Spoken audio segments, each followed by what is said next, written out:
And I said, are you bored with all this? And he's like, no, I'm not bored with all this. So if you guys aren't bored, I'm going to keep going. A lot of material here that we're talking about that I've never heard discussed. I've read it in books, etc., but I've never heard it talked about or brought forward in lesson format the way that we're trying to cover things here. So let's get going then with the introduction for Lesson 158. The title is, for Lesson 158, The Rules to be Observed in Translation. Since resuming class on Sunday, September 12th with Lesson 151, we have focused on understanding the people and events that led to the decision to translate the King James Bible at Hampton Court in 1604. So far, that's been our focus. And then remember, guys, that I got sick and took a trip and we had a conference, and so we got interrupted 2 or 3 times in there, and so it kind of took us a while to really get rolling. But thus far, we've observed the following. In Lesson 151, we looked at establishing the pre-Jamesian historical context.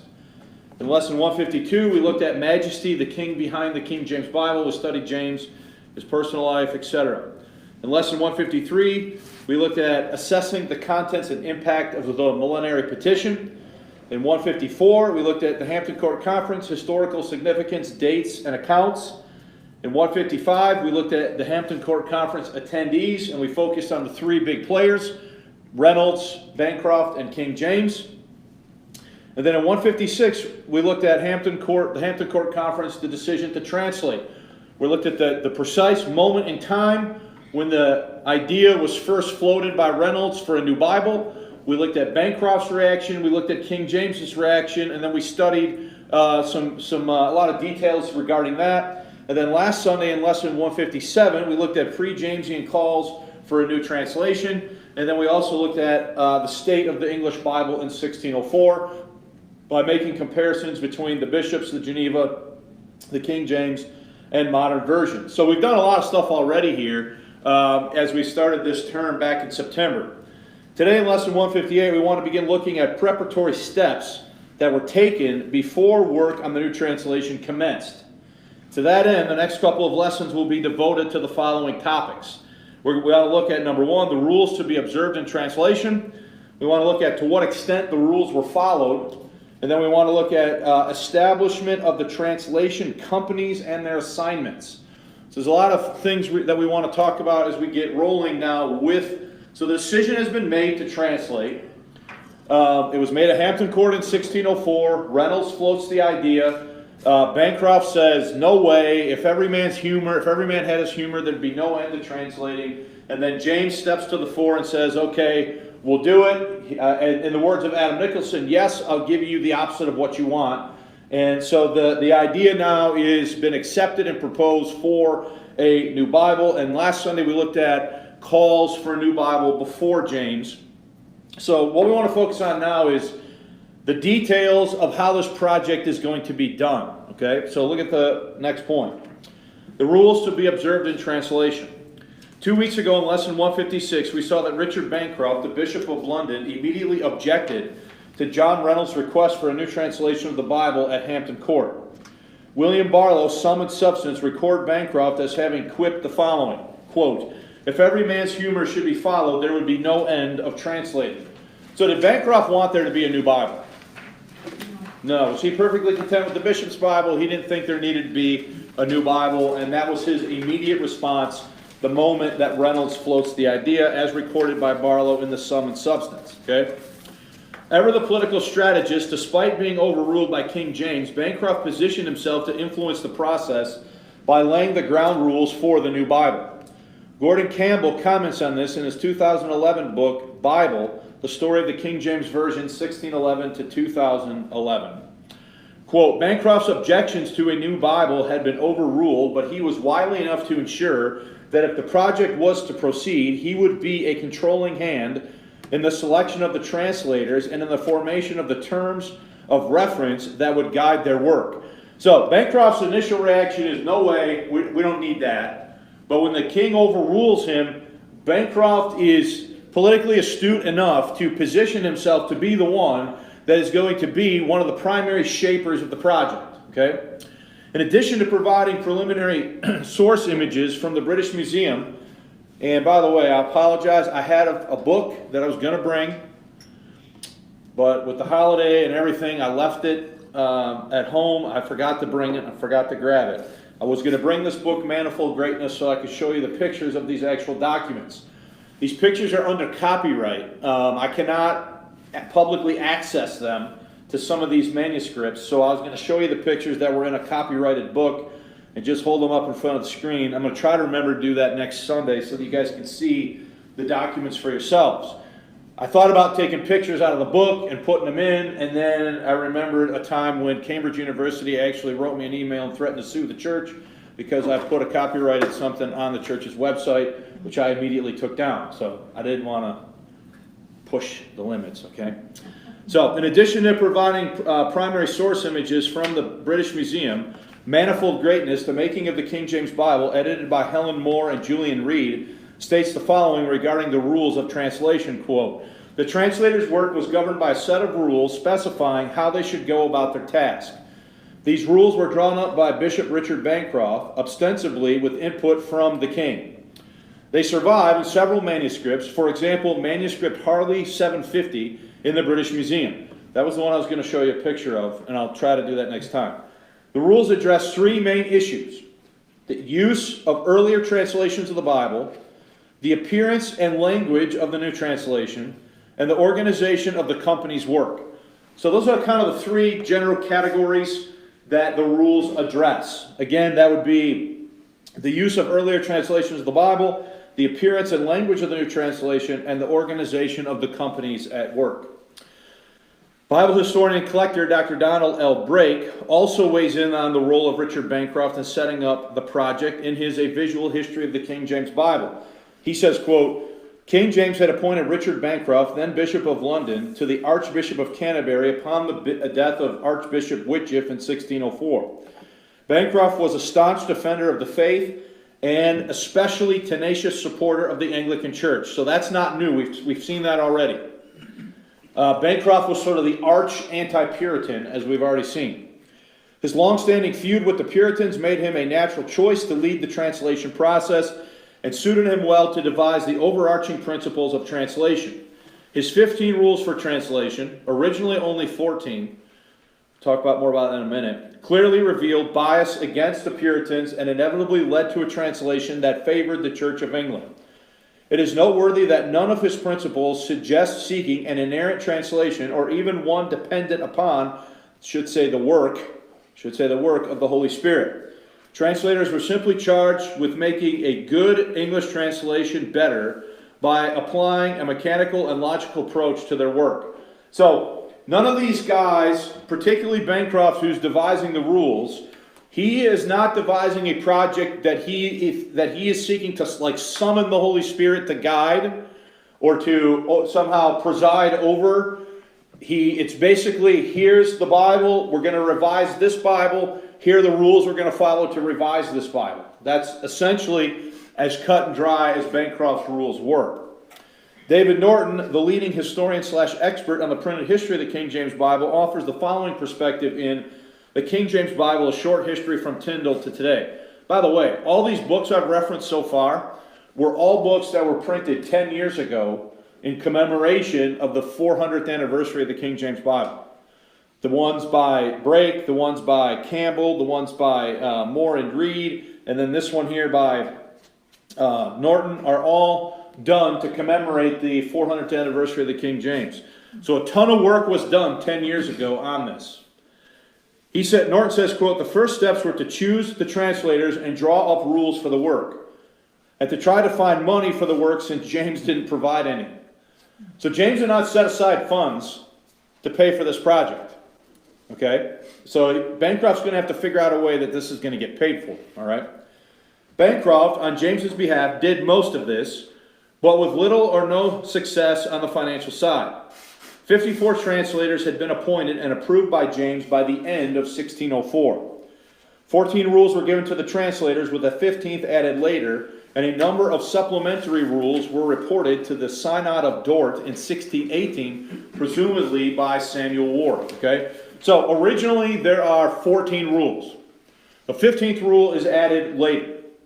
And then we have a report, which we'll talk more about later, from Samuel Ward that he gave to the Synod of Dort in 1618, which is a retrospective account of what actually took place, which is important for us to consider, and we will do that in due time. All right, while we will have more to say about these extra rules and Samuel Ward's report to the Synod of Dort in due time. Many presentations of the rules in academic groups, in academic books, group them together and comment upon them in chunks. Before we analyze and break them down, prudence dictates that we set forth all 14 rules in order as they appear in the extant manuscript witnesses, such as manuscript Harley 750 in the British Library. Please note that I've updated the spelling for ease of reading. So what we're going to do, folks, is we're going to go through the 14 rules exactly in the way they appear in manuscript Harley manuscript 750 in the British Museum. Okay, and I'm going to be probably leaving this here so that we can have reference to these rules throughout the lesson. Okay, so rule 1. So this is exactly the way they appear on this manuscript. Rule 1. The only thing different is I've changed some spellings just to make it easier to read. I've just updated the spelling. The ordinary Bible read in the church, commonly called the Bishop's Bible, to be followed and as little altered as the truth of the original will permit. Okay? So I've said a lot about this. What is the base text going to be according to Rule 1? The Bishop's Bible. Okay? Number 2. The names of the prophets and the holy writers with the other names in the text to be retained as near as may be, according as they are vulgarly used. Now again there, vulgarly doesn't mean cursing and swearing. Vulgar there means common. Okay?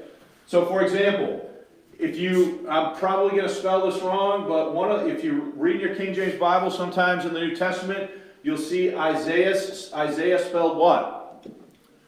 Isaiah. Okay? How would we spell it? That's the way we would spell it, right? So Rule 2 said that they should use which spelling? The more common spelling. Yet we find, we're gonna look at this in detail next week when we look at to what extent the rules were followed. Can we find examples of where the rules clearly weren't followed? Yes. Okay? So how many of you have seen the movie Pirates of the Caribbean? Okay, only 2 carnal people in here, that's good. Okay. In that movie, they talk about the pirate code, and they say, well, it's really more a set of guidelines and rules. You know what I'm talking about? That's really the way these rules end up being, okay? They're not, and some people are going to write me and be mad that I compared the King James translators to the pirate code in Pirates of the Caribbean, but I'm trying to give you an illustration here, okay? So these end up being more guidelines than rules, and they're followed but not followed, and you understand. I'll have more to say about that as we go forward. So number 1 is to use the bishops. Number 2 is to use the vulgar spellings. Number 3, the old ecclesiastical words to be kept, visa, the word church, not to be translated congregation. Now that's important, okay? Because that rule is favoring who? The Puritans or the Anglicans? That is favoring the Anglicans. They are instructed by Rule 3 to keep the ecclesiastical terminology. All right? Number 4. When a word hath diverse significations, that to be kept, which hath been most commonly used by most of the ancient fathers, being agreeable to the priority of the place and the analogy of the faith.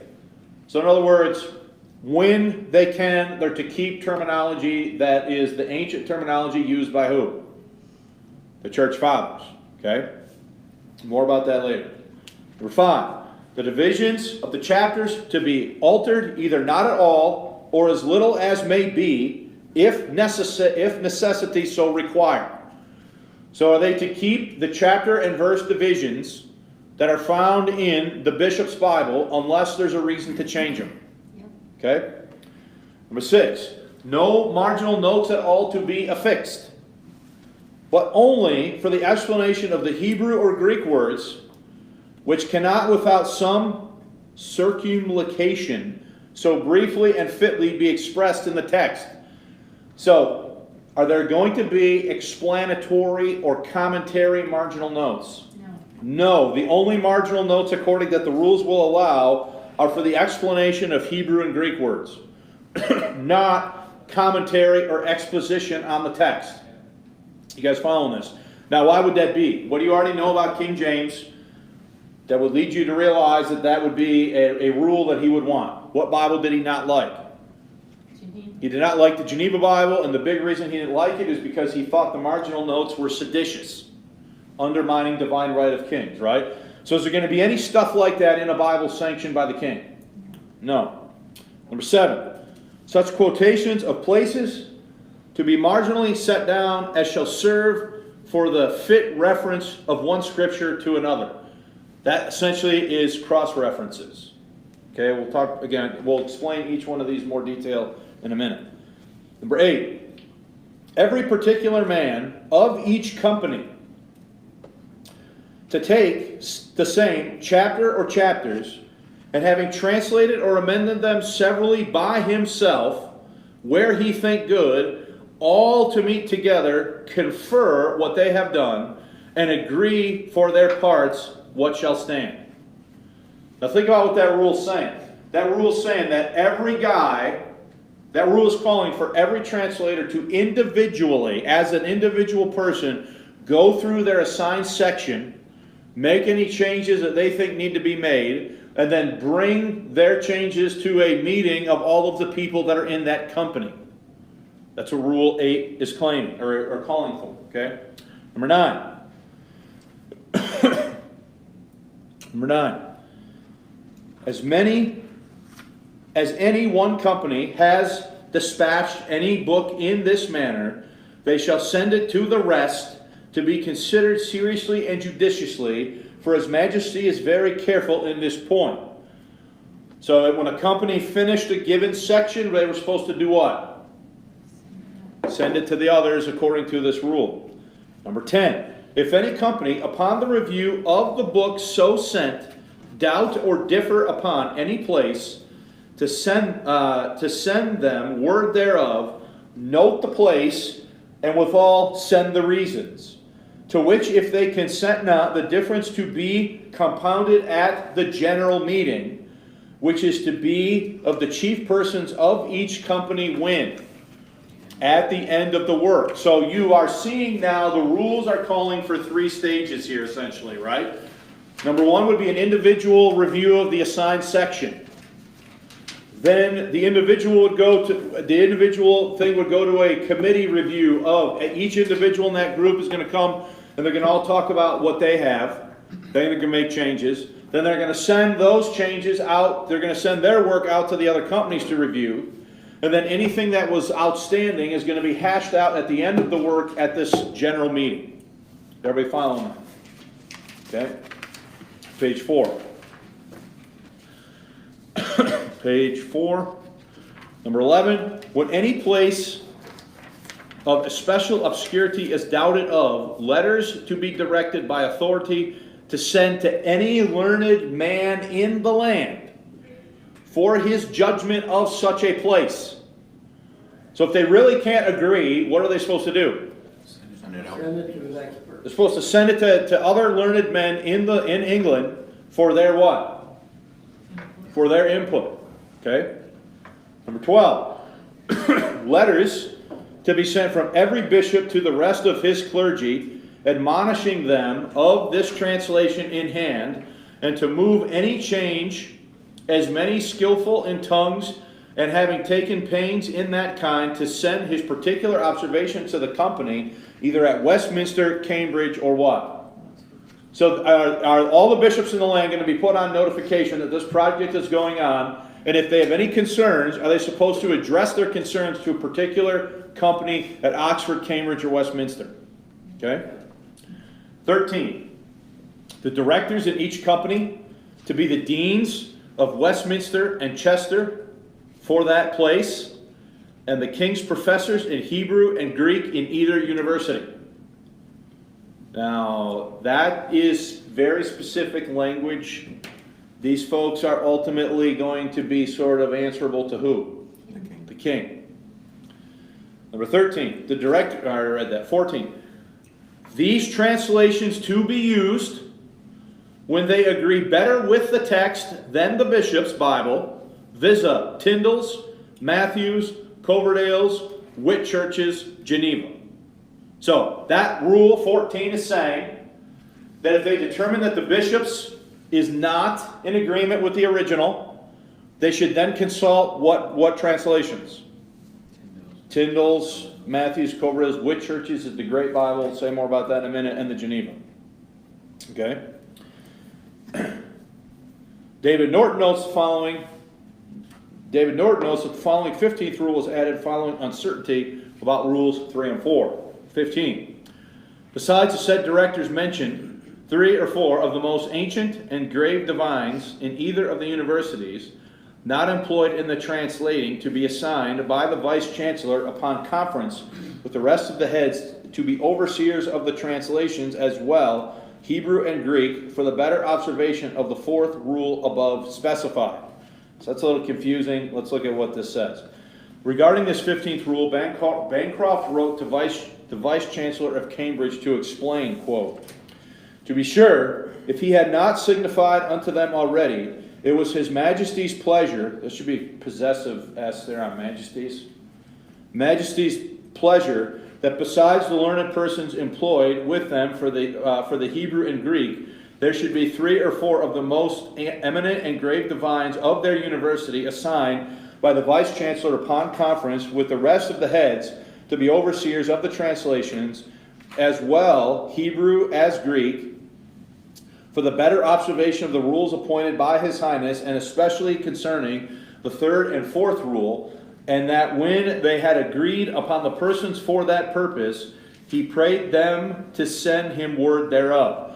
So, I'll be honest with you, it's a little bit obscure to history as to why they felt like adding this 15th rule was absolutely necessary, but we can only go by the facts that we have, that a 15th rule was added later on, and it seemed to have something to do with the faithful following of rules 4 and 5. Okay? So what did I say? You said 4 and 5. What did I mean to say? 3 and 4, sorry. One question. Yeah. What is ancient grave divines? Is that a person? People, or is that text, or what? It's an old way of saying the church fathers. Alive or dead? Yes. Okay. It could be used. It could be used to refer to the dead church fathers. Okay. It could also be used, depending on the context, to refer to those alive in the Anglican Church at that time. So, yeah, I will agree that it's a little bit fuzzy on exactly, but it does seem to be. If you look at it again, there should be 3 or 4 of the most ancient grave divines of their university assigned. So that would tell me that that's talking about guys who were alive at this time. That's what it sounded like. So it could be referring to dead guys. Of course, they're all dead now, but it could have been referring to dead guys. But in this usage, contextually, I would say it's referring to people that were alive at the time. Now, we don't talk this way anymore, right? If you use the term divine to refer to me, I'd probably smack you in the face, right? I'm a believer, I'm a saint of the Most High God, but that's not terminology that we would use now. It was common back then, okay? According to Norton, quote, the only evidence that this rule is followed is Thomas Bilson's referring to Reeves as, quote, one of the overseers of part of the New Testament being translated out of Greek. So, there's obviously a 15th rule. We have documentation of Bancroft writing to the Vice Chancellor of Cambridge about the rule, but as far as whether this rule is actually followed, there's really not a lot to go on, except for this one statement by Bilson in a letter to Reeves, talking about the overseers of the part of the New Testament being translated out of Greek. So we don't have a lot to go on. So we know it was added. We know why it was added, at least in principle. Whether or not it was followed with any sort of letter of the law, we're not sure. A report from the Synod of Dort from 1618 adds 3 more rules to the original list. Okay, now, understand what's going on here. Those 14 or 15 rules, those are drafted in when? 1604, right? What we're going to read about now is a report that was given to the Synod of Dort in 1618.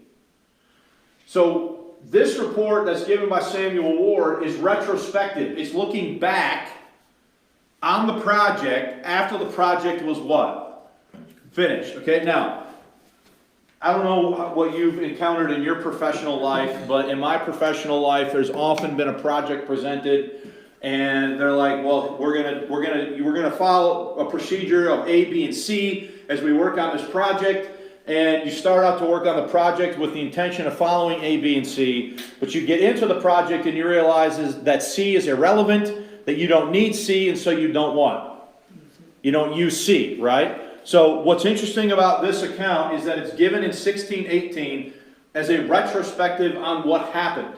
All right, so let's look at this. So bottom of page 4. A report from the Synod of Dort in 1618 adds 3 more rules to the original list. Quote, that words with no extant equivalent in the original were to be marked by the use of small Roman type, or what we would call today what? Italics. Okay? So in other words, words that are provided by the translators to complete a thought in English that are not necessarily in the underlying Hebrew or Greek are going to be in italics, or what they call here small Roman type. What we would call what? Italics. So if you're reading in your King James Bible, will you find the use of italics even now? Yes. Okay? So let me start that over again. The words, that words with no exact equivalent in the original were to be marked by the use of small Roman type. That new argument or summaries to each book and chapter summaries were to be supplied, and that a genealogy and a map of the Holy Land were to be included. So that's a report given in 1618 about some additional things that were added or included, or procedures that were followed that were not explicitly addressed in the original 14 or 15 rules. Okay? Now, do we know that they did follow this thing of using small Roman type? We know that. Do we still have italics in our King James Bibles today? Yeah. Okay? So, any questions about the rules before we get into the next point about an explanation of the rules? The book and chapter summaries that were to be supplied, was that like a commentary type thing? So, good question. So, let's go look at a page. We'll just look at Genesis 1:1, and we want to look at this in the original 1611, okay?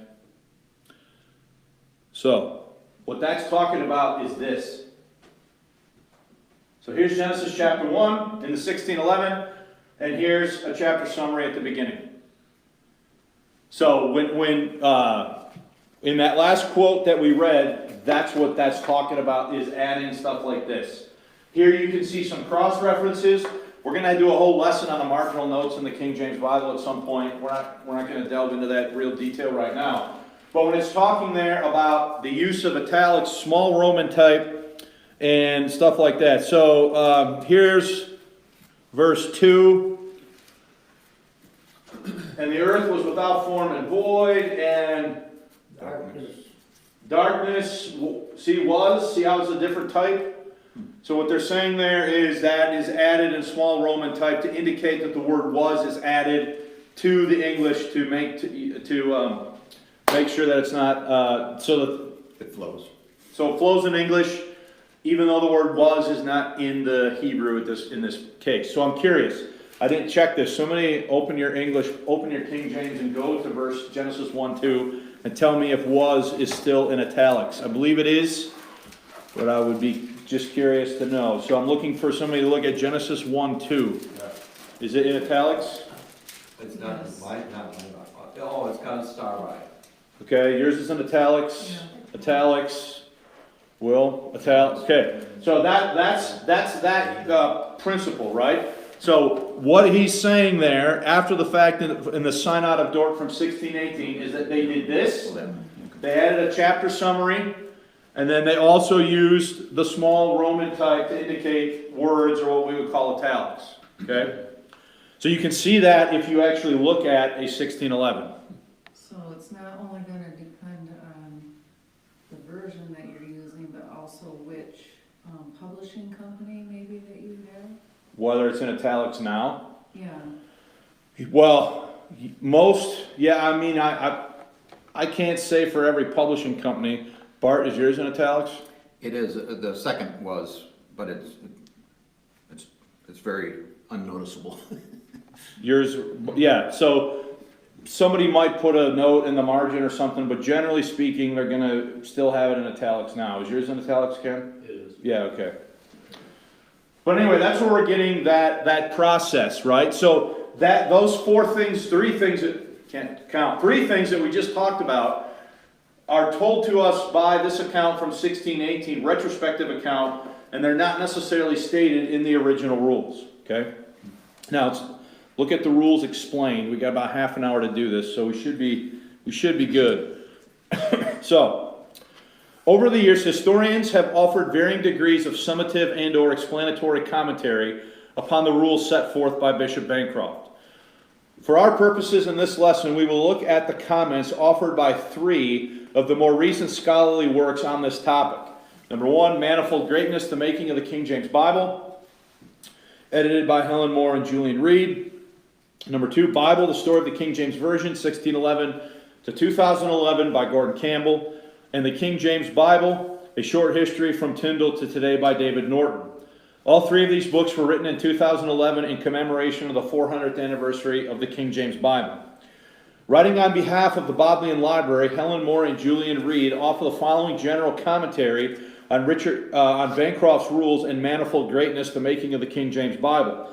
These authors break their comments up into three different categories. Quote, the rules address three main issues: the use of earlier translations of the Bible, the appearance of language of the new translation, and the organization of the company's work. In the first category, it was laid down that the translator should follow the text of the bishop's Bible, 1586, whenever possible. And then I have a bracket here. This statement is somewhat confused. It was the 1602 edition of the bishop's Bible that serves as the base text, not the original 1568. That's an important point, because if you go look at a 1568 and you go look at a 1602, there are differences between them. And the base text was not the 1568, it was the 1602. Okay? Anyway, substituting. So let me read that again without my bracket. Okay? It was laid down that the translator should follow the text of the bishop's Bible of 1568, I'm saying 1602, whenever possible, substituting the words of another translation, such as Coverdale or Geneva, where it was deemed, quote, to agree better with the text, i.e. the original Hebrew and Greek, than the bishop's Bible.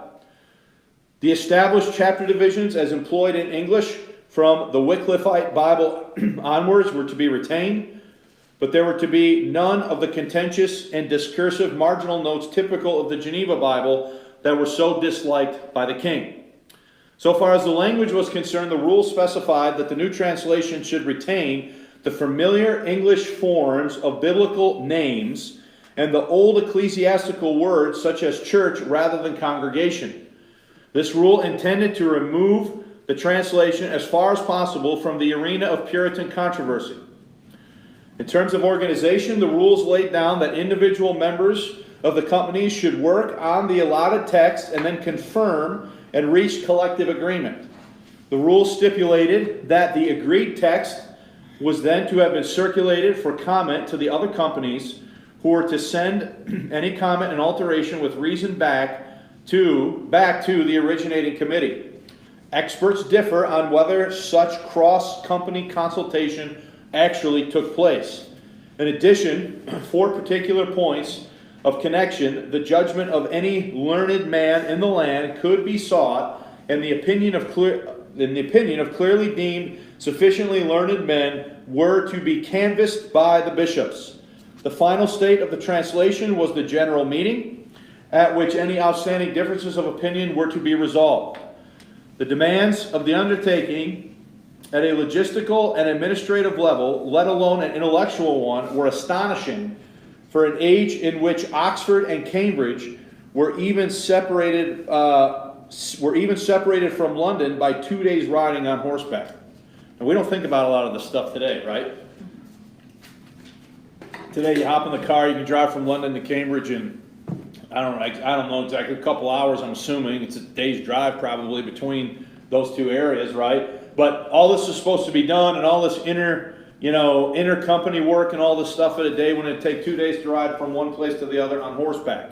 So what Moore and Reed are saying here is this a very regimented, very sort of lofty, set forth premise of how this is going to be done? Page 6. Gordon Campbell, author of Bible, the Story of the King James Bible, utilizes a different format for commenting on each rule individually. Immediately after quoting it, rather than retyping each rule, I have noted in brackets which rule a given comment is related to. So I didn't retype all these rules again. I'm just telling you which one he's commenting on. So let's look at number 1. Number 1 was, again, the thing about the bishop's Bible. Here's what Campbell said. This rule specified the version of the Bible that was to be a revision of the bishop's Bible, for which the 1602 edition was used, rather than a fresh translation from ancient languages. As the revisers say in the preface to the King James Version, the translators to the reader, their purpose was not to make a new translation, but to make a good one better. Okay? Number 2. Again, that's about the names and the spellings. The term vulgarly does not have its modern sense of coarsely, but specified a preference for the English form of names over the Hebrew and Greek forms. This, as will be shown below, is the rule that was most often transgressed. So in other words, this was not followed with any uniformity. Rule 3, about the Old Ecclesiastical words. The implementation of this rule was to be a persistent source of Puritan, objections to the King James Version, as Puritans, appropriating Tyndale's argument, preferred congregation to church, wash to baptize, elder or senior to bishop, and minister to priest. Now, we've already talked about that when we went through Tyndale's translation, right? I showed you how Tyndale intentionally changed these words so as to distance his translation from Roman Catholicism. Now, Rule 3 is they're going to say you got to retain all of those ecclesiastical terms. Okay? So this is going to make the Puritans upset that rule is going to be there. Rule 4. Diverse signification of names means more than one meaning, and propriety of places means the context in which, the word, not world, in which the word is used. The assertion of the authority of the church fathers, ancient fathers, and the need to conform to the doctrine of the church, which is when they mean analogy of faith, were anti-Puritan rules, because Puritans tended to believe that the church should say fathers had no authority, and that doctrine should spring from the Bible, not the other way around. So folks, look, when you look at the rules here, the rules are devised by Bancroft, who is the arch enemy of the Puritan movement. When you study the rules, are the rules structured in such a way so as to disfavor the Puritans? Okay? That's just a fact. And we gotta come to terms with this fact. Rule 5. By this time, division of chapter into verses had become embedded because of verse references were an aid to memory. Hebrew and Greek manuscripts have been divided in various ways since late antiquity, but the system adopted by the King James revisers had been introduced by French publisher Robert Erskine, who divided chapter into verses, chapters into verses, in a series of Bibles in Greek and Latin published in Geneva. These divisions had first appeared in an English Bible in the Geneva Bible of 1560. and it's since become established. So in other words, were they going to follow all those normal divisions? Rule 6. Rule 6 is related to the marginal notes.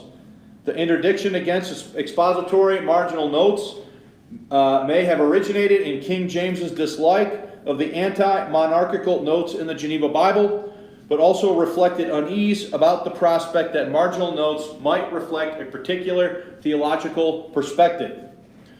Rule 7 is about cross-references to other places and verses. This rule gave the authority for the revisers to produce a system of cross-references. And again, if I just click back to this, that's what you see right here in the margin. This is just cross-references. This isn't commentary, this isn't explanation, it's just cross-references. Okay? Where am I at? 8? All right. Rules 8, 9, and 10, and 11. 8, 9, 10, and 11. The phrase by authority probably means by authority of the synod of bishops rather than by the king's authority, but in either case would have the force of law, which meant that those in receipt of inquiries were commanded rather than asked to give an opinion. So if they wrote me and said, Bishop Ross, what say ye about X verse? I could not probably ignore it. I would be obligated to what? Respond. Okay? Rules 12 and 13. King's professors, more commonly known as Regius professors. Now here, this is important. I've referenced this twice before. Here's where we're going to get the details. King's professors, more commonly known as Regius professors, are nominated by the crown. They had originated as acts of royal benefits at the time of the Reformation when Henry VIII had funded the original Regius professorships. But by the early 17th century, they had become important mechanisms by which the crown exercised authority in the universities. The Dean of Westminster was the dotingly learned Lancelot Andrews, and the Dean of Chester was William Barlow, the official historian of the Hampton Court Conference. The Regius professors of Hebrew, Edward Lively at Cambridge and John Harding at Oxford, and Greek, Andrew Downes at Cambridge and John Perrine at Oxford, all of whom are discussed in the next chapter, did not all go on to play an important role in the translation. Indeed, Lively died before it began, but they were not appointed simply for their personal qualities. They had all been appointed to their chair by the monarch, so are expected to keep the king's wishes in mind as they directed the translators. This is a highly important point that most people miss. Okay? The very selection of the deans and the professors were those who had been appointed to these positions by royal authority. So are they entrusted then to some degree to make sure that the king's wishes are followed through with this Bible? Okay? And then Rule 14, Whitchurch's Bible was the common name for the Great Bible, so called from one of its printers, Edward Whitchurch. So if you go to Rule 14 again, that's the one that says which other Bibles they're supposed to use if they think they agree better with the original than the bishops. So Tyndale's, Matthew's, Coverdale's, Whitchurch's is the Great Bible. It's called Whitchurch's because one of the publishers was Edward Whitchurch. So some people would just refer to it as Whitchurch's Bible and the Geneva. Okay? Campbell also includes a note regarding Rule 15 that was added later at the behest of the Vice Chancellor of Cambridge. See comments above for more information. Regarding the thorough nature of these rules, Campbell offers the following statement in summation, quote, "These rules were quite unprecedented in their rigor. Whereas previous translations had been the work of a small number of individuals or a group of slapdash bishops, the King James was a carefully mediated enterprise in which panels of translators worked collaboratively." So think about these other Bibles. Tyndale, who did it? Basically Tyndale by himself. Coverdale, who did it? Pretty much Coverdale by himself. Whitchurch was Coverdale using the work of others.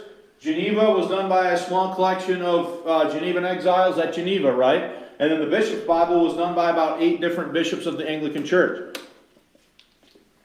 So this is going to be a highly regimented group, mediated enterprise in which panels of translators work collaboratively, according to Campbell. Now, I think we have time to finish. David Norton's commentary on the rules given to the translators by Bancroft is like the one followed by Campbell. Norton groups rules together and comments on a chunk of 3 or more at a time. His analysis begins by combining rules 1 and 14, upon which he offers the following explanation. Well, why would you comment on rules 1 and 14 together? Because both of those rules are dealing with what they're supposed to use as their base text for the revision here, okay? So here's what Norton says, quote, it was a revision of its official predecessor, which was the bishops. And the words were to be minimalist, the only criterion for changing being the truth of the original. So they're to follow the bishop's Bible unless the original would say that the bishop's was what? Wrong. Or not adequately translated in some manner. Okay? So again, I can't stress this enough. Are they starting with a blank page and a Hebrew and Greek manuscript and then starting to write out in English? Or is that what they're doing? No, they are starting with a base text. The base text is the bishop's text. The bishops was the official Bible of the Anglican Church. They're using the 1602 edition, and they're not supposed to change it unless what? Unless the truth of the original would say otherwise, right? So it is to be a minimally revised revision of the bishop's Bible, only changing things that would not cohere with the quote truth of the original. There's no suggestion that the translator should revise for style. Okay? Now I'm not saying that he didn't do that, but it's not in the rules. Okay? There's no suggestion that the translator should revise for style. 2 significant features of Rule 14 are the idea that the translator should pick and choose between, should say, readings in their predecessors from Tyndale through Coverdale, the Great Bible, Edward Whitchurch and Richard Grafton was the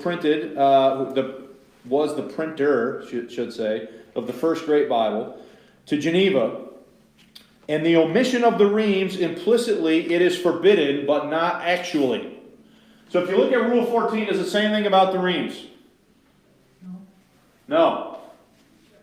But do we know from previous studies that the reams was used? Yes. We do know that, okay? Again, that's an inconvenient truth for some, but it's a fact that we can't ignore. There's one major omission from the rules here. No mention is made of text to be translated from. The preface reply to the question of text is simplistic. Quote, if you ask what they had before this truly, it was the Hebrew text of the Old Testament and Greek of the New. These are the 2 golden pipes, or rather conduits, wherethrough the olive branches empty themselves into gold. That's what they said in the preface. Okay? So do the rules say more about what they're supposed to follow in English than they do about what Greek or Hebrew they're supposed to be looking at? Okay? Next, Norton discusses 3 rules that deal with translation practice, i.e. rules 2, 3, and 4. Quote, the first of these, to use the commonly known form of names and implicitly to use them consistently, was poorly adhered to. The translators paid more attention to the form used in the originals and did not establish uniformity either of sound or spelling. Isaiah, for instance, is also Essie in 2 Kings 19:2, Isaiah in the New Testament, and Isai in the Apocrypha. Only some of this variety comes from differences between Hebrew and Greek spelling. The concern to keep, quote, Old Ecclesiastical words is anti-Puritan. It harkens back to Moore's attacks on the tendentiousness of some of Tyndale's vocabulary. Here, congregation instead of church, or say elder instead of priest, would have had strong anti-establishment implications. Rule 4 underlines a desire to preserve traditional understanding. These things are in keeping with James's respect for the established, quote, rather a church with some faults than an innovation he had declared at Hampton Court. So was James content to retain most of this high churchism in this Bible? Okay. Excuse me. Regarding rules 5 through 7, Norton writes, quote, "Next comes some more general matters, of which the restriction on marginal notes is by far the most important, for it places attention most exclusively on the text itself." He then quotes rules 4, 5, and 6, which I didn't do because they're already in your notes above. "The report of the Synod of Dort summarizes rules 6 and 7 and then elaborates on the use of the margin." Quote. Should have a quotation mark before secondly. "Secondly, no notes were to be placed in the margin, but only parallel passages to be noted. Thirdly, where a Hebrew and Greek word admits two meanings of subtle kind, the one was to be expressed in the text and the other in the margin. The same to be done where different reading was found in good copies. And fourth, the more difficult Hebraisms and Grecisms were consigned to the margin." So those are further elaborations on rule, that would be rule 6 and 7. And then again, guys, if you look at this 1611, that's exactly what you're going to find. Okay, so look here. So here's Genesis 1, verse 11. You see this cross, I don't know what you would call this, it's not a cross, but this mark, it directs you to go to the Hebrew, and then the Hebrew, it offers a alternative Hebrew reading, exactly like that explanation says. Okay? Lastly, Norton summarizes rules 8 through 13 as follows. Quote, "The remainder of the original rules deal mostly with organization. An elaborate system for avoiding individualism, errors, and partisanism." Let me start over. "An elaborate system for avoiding individualism, errors, or partisan translation is set out. All in a company were to draft a translation, then debate it among themselves.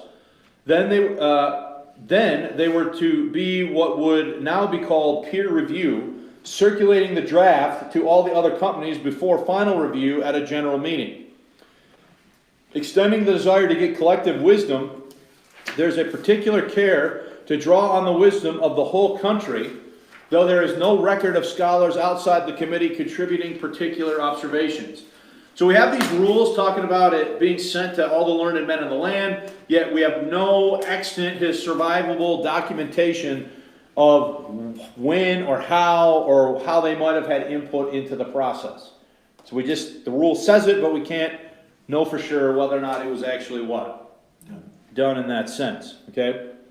So, in the next lesson we will discuss to what extent these rules were followed, as well as look at the various translational companies that were established along with their specific assignments. Okay? Alright, so we got a few minutes if anybody has any questions.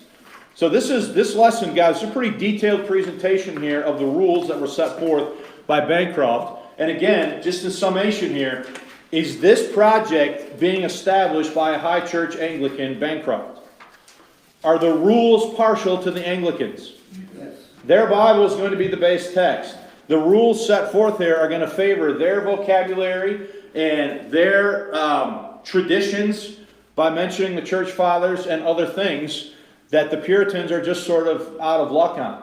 So I don't think this Bible, even though Reynolds is going to participate in the project, it's definitely probably not what he originally conceived when he floated the idea for there to be a new what? A new Bible. Okay, and again, all this is more reasons why I think when he said, "Would it please the king that there be a new Bible?" at Hampton Court in January 1604, that when he said that, his main objection was not for a new Bible, it was for the king to sanction the use of what? The Geneva Bible in the church. Okay? All right, so we got a few minutes if anybody has any questions or comments. Can you say why King James was so biased against the Puritans? Because he viewed them as a threat to his authority. Okay. So that teacher that he had when he was growing up that read the Bible to him all the time, was he a Puritan? He was more of a Protestant, in Scotland he would have been more Presbyterian. Okay. And James reacts pretty hard against that. in favor of the establishment. Now think about it. After Henry VIII, who was the head of the Anglican Church? Not the Pope, but who? The King of England. Under his daughter Elizabeth, she was the head of the church. Now James is going to succeed Elizabeth, and he's succeeding as head of the Anglican Church. Do you think knowing his political philosophy, he's going to be like, oh, wait a minute, time out. This is no good. This goes against the Bible. We need to change this. We need further reform. The obvious answer to that is that's not what he did. Because is he having basically ultimate authority served up to him on a platter? He is. He already believes in divine right. He's now head of the church. He appoints professors and chancellors and so on and so forth that are largely have their position in the universities by royal sanction and approval. And it's all designed to make sure that to the extent they were able, that all this stuff happened the way that he wanted it to. Okay? So, those are the historical facts of what happened. And you see that even more clearly when you look at the rules that were drafted and who drafted them and why they were drafted. Okay? Any other questions? Mike? I think one reason that James didn't like the Puritans, he didn't like the Bible that they used because the footnotes challenged the king's authority. Yep, that's the other big reason, for sure. He did not like we've talked about this many times, he calls them seditious notes. So, all right, any other questions or comments? Now, next Sunday, what we're going to do is we're going to look at to what extent these rules were followed. And we're going to look at a few different categories of examples to try to figure out to what extent they actually followed these rules and to what extent there has been good understanding of these rules by pro-King James advocates in the past. But anyway, if there's no questions, we're done. I'm going to shut down the stream. I want to thank those of you for joining who have done so. And if you have any questions, you can stick around and ask them after the fact. While